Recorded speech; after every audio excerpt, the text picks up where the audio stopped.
Yes my dear students, unit 4 की एक query आई थी। एग्जाम्पल नंबर 17 क्या है? एग्जाम्पल नंबर 17 में a pole has to be erected at a point on the boundary of a circular park of diameter 13 meters in such a way that difference of its distances from two diametric opposite fixed gates A and B on the boundary is 7 meters. Is it possible to do so?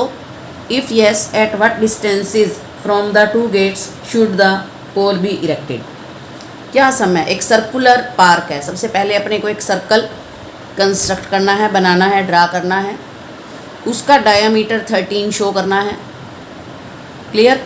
डायामीट्रिक opposite fixed gates A and B. तो जो diameter के 2 and points हैं वहाँ पर एक तरफ ए नाम दे दो, एक तरफ बी। इनके ऊपर गेट बना दो। फिगर में बना हुआ है, बुक के अंदर फिगर है, यहाँ पर गेट बने हुए हैं। तो ये गेट हो गए।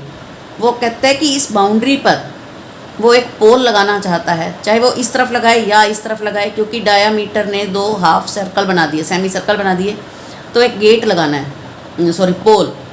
वो कहता है कि जो पोल है वो इस तरीके से हो कि जितना डिस्टेंस उसका इधर वाले गेट से है उससे 7 मीटर डिस्टेंस इधर वाले से ज़्यादा होना चाहिए या कम होना चाहिए। एक गेट और दूसरे गेट का जो डिस्टेंस है वो इस पोल से 7 मीटर ज़्यादा होना चाहिए, वो लिख रहा है। ठीक है? The difference of its distances from 2 gates on the boundary is 7 metre. तो हमने क्या करना है, एक गेट का डिस्टेंस पोल से x मान लेना है। P जो है वो पोल है, B एक गेट है, A एक गेट है। तो हमने मान लिया कि जो P पोल है वो B गेट से x मीटर की दूरी पर है।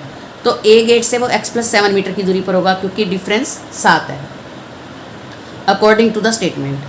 अब AB डायामीटर है, तो प्यारे बच्चों एंगल P कितने डिग्री का होगा? ये कंसेप्ट आपका 9th में आया था। तो एंगल APB होगा 90 degree. Angle in the semi circle की, सेमी सर्कल में हमेशा एंगल 90 का बनता है। 90 का बनने से हमें क्या क्लियर हुआ कि जो ट्राइंगल APB है this is a right triangle. इसका मतलब ये राइट ट्राइंगल बन गई। अगर ये राइट ट्राइंगल बन गई तो उसके बिहाफ पर राइट एंगल के सामने वाला जो डायामीटर था सर्कल के लिए वो इस ट्राइंगल के लिए हाइपोटेनियस बन जाएगा। सर्कल के लिए ये डायामीटर है बट एक ट्राइंगल के लिए ये हाइपोटेनियस बन जाएगा। AP बेस बन गया और PB परपेंडिकुलर। तो हम पाइथागोरस थ्योरम लगा करके यहाँ पर क्वाड्रेटिक इक्वेशन तक पहुँच जाते हैं।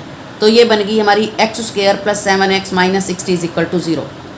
जैसे x + 7 का होल स्क्वायर है, यहाँ a + b होल स्क्वायर की आइडेंटिटी खोल देना, a² + 2ab + b²। x² + 7x - 60 = 0 आ गया। तो इसको -60 को देखते हुए मेरा तो फटाफट माइंड चल गया कि भाई मैं इसको फैक्टराइज कर लूँ, स्प्लिटिंग द मिडल टर्म। आप चाहो तो इस तरीके से कर दो जैसे मैंने करा है, लेकिन बुक वाला क्या कर रहा है, बुक वाले का भी मैं समझा देती हूँ।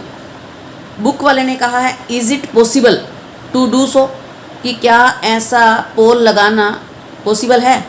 तो उसके लिए अगर आप चाहो तो ये कर लो, splitting the middle term. Splitting the middle term से x एक तो आ गया -12 और एक आ गया 5। -12 तो होगा नहीं क्योंकि डिस्टेंस कभी मेज़र नहीं किया जाता नेगेटिव में। तो इसका मतलब x 5 तो पॉसिबल है ना। तो फिर हम लिखेंगे so we can say it is possible to erect the pole. इसका मतलब हम पोल इरेक्ट कर सकते हैं।